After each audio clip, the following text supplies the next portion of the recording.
This week, everyone in the industry is coming together as Jeeps, OHVs, motorcycles, and classic cars each take a different trail to the same meetup point, all to help raise funds for a great cause. Then we're getting the side-by-sides back out and hitting the mountains as we head up to the Bear Lake area to ride some great trails in Rich County.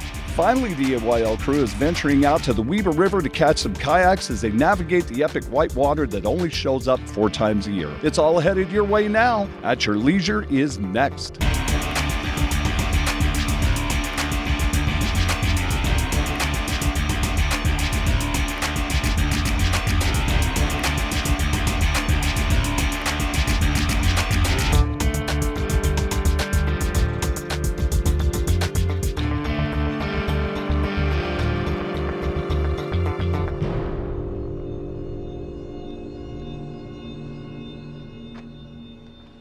Nothing like good old American muscle horsepower right here, and we have it all here today. Hey everybody, welcome to At Your Leisure. I'm Scott Huntsman. And I'm Tanya Huntsman. And we are here today for the JJS Memorial Ride. This is a big event that's been going on. Isn't there 3 different things going on today? There is 4 of them that is going on today, okay. and we're just part of one of them. Right. So, you know, today is going to involve rides of all types. There's a Jeep ride that started from somewhere down south. There's a side-by-side ride going on, and there's a motorcycle ride going on, and we are leading the classic car cruise. Awesome. And so we're going to do that. We're leaving my shop here in South Jordan, the Tunex shop, and we're going to cruise all the way to the old classic Sinclair gas station in Alberta. And in Alberta is when all these groups are going to converge all at once. Now, what do you think? We're having lunch, right? And we're having lunch there. good. Is it hot enough for you today? Yes, it's very Is it? hot. I'm glad And I so have why- AC in my car. What did you bring? My car. Okay, she brought her own. So we brought our 67 Camaro, but she's got a 2010 SS Camaro. No, we're not going to race With today. AC. Yeah, and Oh, it why does not? have air conditioning because you kick my butt every time like that. I've got, you know, mine's just the easy cruising car. You've got the hot rod. And we do have some cool hot rods here, by the way. Yes. All these great folks that are with us brought their cars along on this event, and they have got some beautiful cars.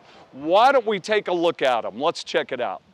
Ever since I was a teenager, I wanted one, but like so many of us, couldn't afford it. So I got gray hair now and blood, sweat, and tears, years of it, to buy the Corvette finally. Kind of a tribute to my wife. She's deceased now.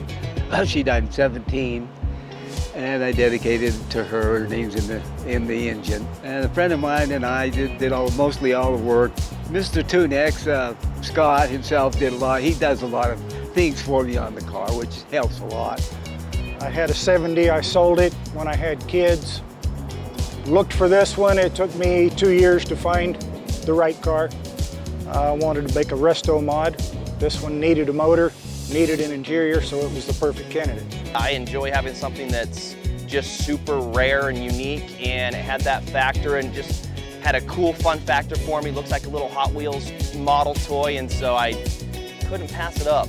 I've always wanted one. I've always said I'm gonna own a Corvette before I die, and I'm not getting any younger. It's fun to drive.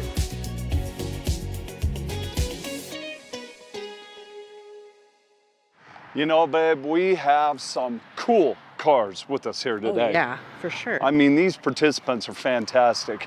We've got Fords, we've got the Corvettes, we've got a 57 Chevy. These things are all just beautiful, and whether they be a resto mod, stock recreation, or just factory cars, they're all cool. It just gets my heart beating. Of course. I don't care if it's 99 degrees out. It's not 99. It's What is it? 102. Who's counting? I am. Once it hits 99, who's counting after that? Oh, I am. It It's makes hot. no difference to me. I mean, yeah, it's I'm hot. glad I have but, my AC. Well, yeah, exactly. She's got air conditioning going on in the bad boy SS. I'm driving the old 67.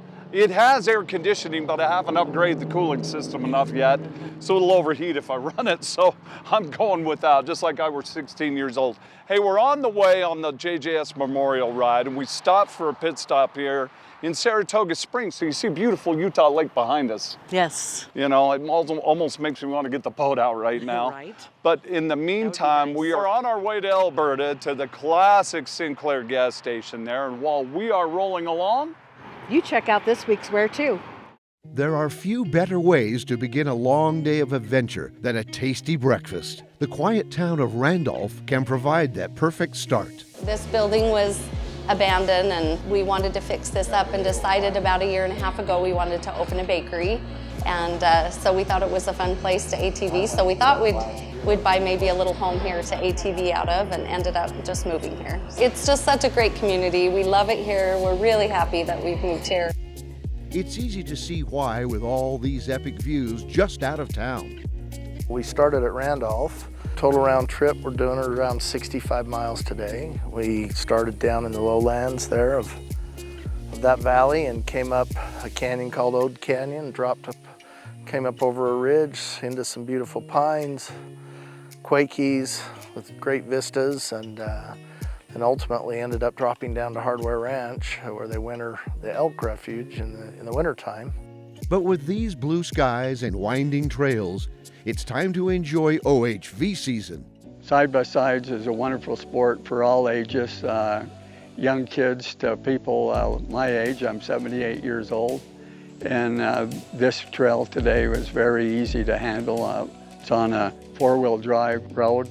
When we got up into the pines, it reminded me when I was a child, and my father would cut pine trees up in the Uintas, and my job was to limb the trees that were falling, and I loved the smell of the pine trees and the breezes that go through it. There's plenty of fresh air, space, and nature to enjoy in Rich County. You know, for whatever reason, I love being in the trees. So when we're up there in the pines and the thick woods and just the smell, that's probably one of my highlights. I love the diversity. It's easy to go out your back door and you can find just about any kind of wildlife or terrain that you want to, from some really open fields and high meadows until you're in some really dense trees and the aspens and the pines. It's beautiful scenery up here. Plus you have the lake, and it's hard to beat that. The varied landscapes and points of interest keep this trail fascinating. We are at the Elk Valley Guard Station, here just overseeing this awesome beaver complex down this drainage, and just been a great day of vistas, looking back over Monte Cristo, as well as down into just some beautiful canyons and up through some pines, and just a great day on the trail. The locals are a welcoming resource for those who are interested in exploring the area. We're just trying to help people enjoy the outdoors, do it in a responsible manner with staying on trails, finding ways to help develop further trails. We just love this area, and it's a privilege to live here and to be able to recreate. By treating the area well, we can maintain that goodwill and willingness to share it. Come up and see what we've got to offer up here in Rich County in the Bear Lake Valley. It's beautiful and it's good recreating. After all that fun and adventure, it's worth refueling at another one of Randolph's great eating establishments. For this week's Where To, I'm Steve Brown.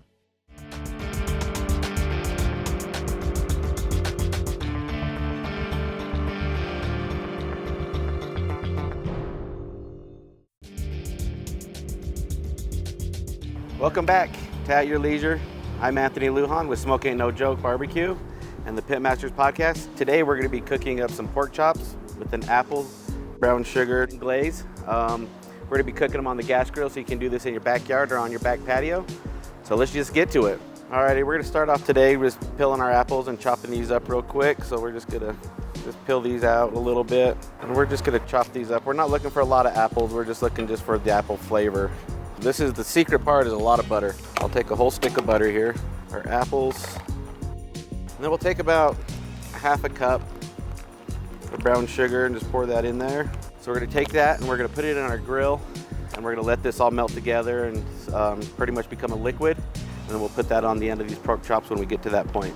Now we're gonna season up our pork chops here. We got some bone-in, 1.5 inch thick pork chops here. This is a pecan rub. You can get pecan rub pretty much at any barbecue store, major retailer. It's usually available. So don't be shy with the barbecue rub. Lay it on there, nice and thick on all angles, all sides. After you apply the rub, you want to probably let them sit for 10-15 minutes before you put them on the grill. That way the rub can kind of soak in just a little bit. We're gonna put these on the grill. I'm gonna put them on the hot sear side of the grill. I'm gonna put them on there for about 2 minutes per side. Every 60 seconds or so, we'll just do a little twist so we can get those good looking grill marks. All right, we hit about our 2 minute point here. We'll give these a quick flip and cook off the other side here. See how well we did. Got some nice sear to it. Perfect, is exactly what we're looking for. All right, these things have been searing for about 4 minutes. We're gonna move them over here to our indirect side here. So just away from the heat and slowly bring them up into temp. Alrighty guys, got these pork chops on there. We have one that's hitting the target temperature of 140 degrees. We're gonna glaze that and then let it climb to the last 5 degrees and we'll pull it off. And then we'll let it rest for a few minutes and then we'll cut right into it. So let's get these glazed up. Got this glaze, it's just nice and bubbly in here, just all melted together. Just gonna tap it on there. We really don't paint it on there anymore. Let's want to just drizzle it on there and just let it go to all sides. There we go. We'll let this continue to cook for another 5 degrees to 145 and then we'll pull it off. Our leave-in thermometer is beeping at us, letting us know as we hit our target temperature of 145. We're just gonna let these rest out for maybe 5 minutes or so and just let them cool down a little bit, stop the cooking process before we cut them open. I'm gonna hit them with a little bit more glaze. Let's cut into one and see how well we did. So I'm gonna start off taking this bone off. We're gonna cut this on the bias, and yeah, we got that perfect, all the way cooked through pork chop there. Amazing, it turned out perfect. And you can get these extra thick ones at any local butcher shop, and what's nice about it is one's enough for 2 people. Give it a taste, see how we did.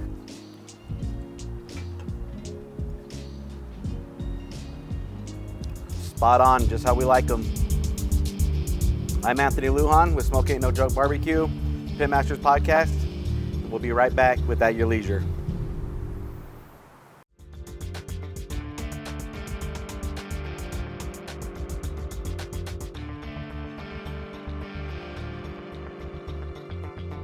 Welcome back to At Your Leisure. You know, and here we are in Alberta.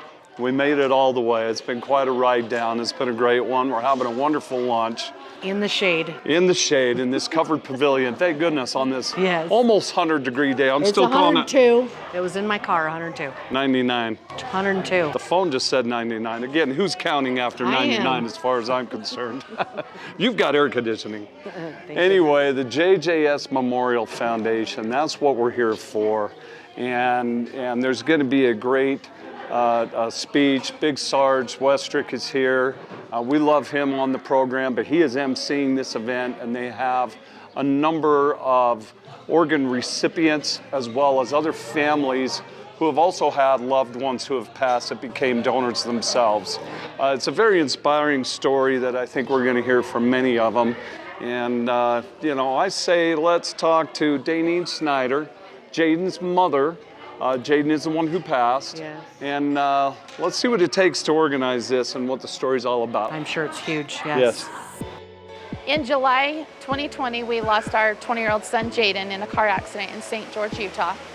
A year later, we were driving around and I said to my husband, we've got to do something to keep his memory alive and tell his story. I have always liked to go four-wheeling, but I came to this last year for the Jeep ride, and that's how I got connected to Daneen, and it was just really an honor to be able to honor him and his gift, because somebody out there did that for me as Jaden did for somebody else. But now having another woman's heart in my body that is keeping me alive makes me fight for every day and makes every day an absolute gift to wake up to and keep going. I wouldn't be here today if I didn't have a donor and if she wasn't so selfless to say yes to giving her organs when she passed. It raises awareness. It helps to punctuate the importance of what organ donation is all about. And so to be able to have an event like this that commemorates his life and that commemorates the interests and passions that he had in his life, that can be a healing kind of an activity for the family of someone who has lost a loved one. Being able to spread his message that 4 lives were saved and 2 people's sight were restored because of him being a donor. And that's huge. That it's not just one person walking on this earth with our son, 4 people out there and 2 people's sight. That he is out there still on great adventures. Wow, that was awesome. Yes. Very touching and very emotional. Very much so. You know, the importance of organ donation can really transform the life of somebody who's critically ill. And although it's a very tragic event that took place, it brings so much positive and reward for somebody on the other side, and it is quite gratifying. It's it just both sides of that spectrum. But you know, it's good to see the community get together. Jaden's honor was enjoying side-by-sides, motorcycles, Jeeps, and of course classic cars that we had the honor of leading down here for this, and it brings the community together so much. Well, we're going to check out more of Alberta here in the classic Sinclair station. So while we are doing that, you guys go check out this week's Along the Way. Under an hour from Salt Lake City, there's an exciting way to escape the summer's heat, if you have the right set of skills. This is the scrambled egg section of the Weber River. It's in the canyon just above South Ogden, Utah. There's a dam release scheduled for today. Thanks to American Whitewater, negotiated these recreational releases for this stretch of whitewater that's otherwise wouldn't have water in it today. And so it's really nice to be able to have a scheduled release, a day we can come out, guaranteed water and guaranteed fun.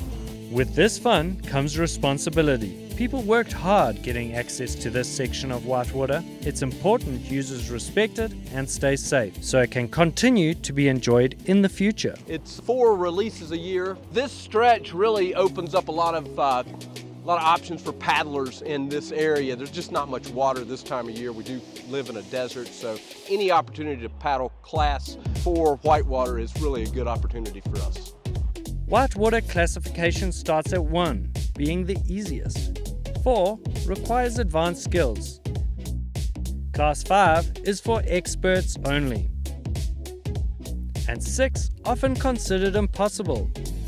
For those not feeling up to the challenge on a particular day, there are valuable ways to help out. I just don't feel comfortable enough in my hard boat yet to do this section, so I volunteered to do shuttle, so just making things a little bit easier, driving the truck back down so that we can just load up and head back up when everyone's finished, and then also doing a little bit of safety, so just standing by, making sure everyone gets through the hardest stuff.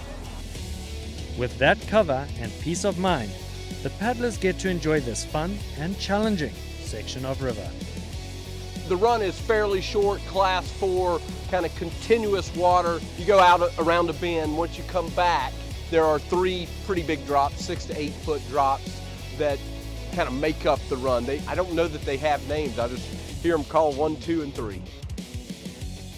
It's a good idea to approach any whitewater with a healthy dose of respect and a manageable learning curve.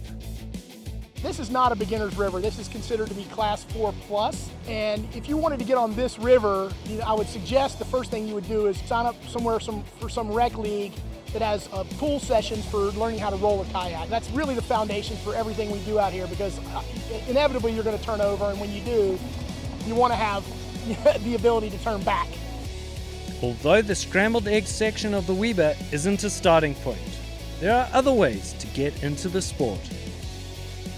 I started off like ducking, rafting, just more recently I'm getting into hard boating, into kayaking. Hopefully by next year I'll be doing this section, we'll see.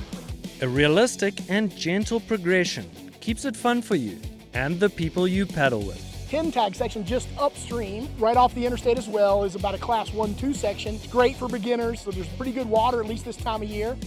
Anybody can kayak. You don't have to be super physically fit. You don't have to be, some sort of Ironman or woman. And it's a great sport to be social in as well. Just make sure you're ready for the challenge before you take it on. For this week's Along the Way, I'm Brett Pennyfather.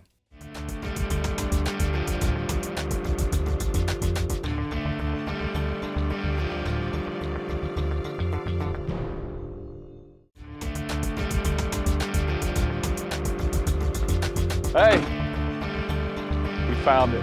Yes, we did. Welcome back to At Your Leisure. Wasn't that a great cruise? It's been a wonderful time. Yes, it was a nice, slow ride, just with a bunch of awesome cars. Oh yes, beautiful cars we had come along with us today. We got to thank all the participants that came with us today because we got a great day at it. Yes. We all got down here. We didn't have any mechanical issues, but this is really cool. I love this. Yes. This is so classic. We've had our pictures It's taken so for this cool. with our motorcycles. Yeah, but never it's the nice, cars. Yeah, so never now we the get cars. that. Yeah. Well, you know what? Hey, it has been a great day here, and what a great event. The JJS Memorial Ride turned out to be a big success. Look for this to happen again next year, and come along with us because we had a great time today. We always have fun. But you know what? It's going to be time to head back shortly. I think what the folks need to do at home is check out next week's show.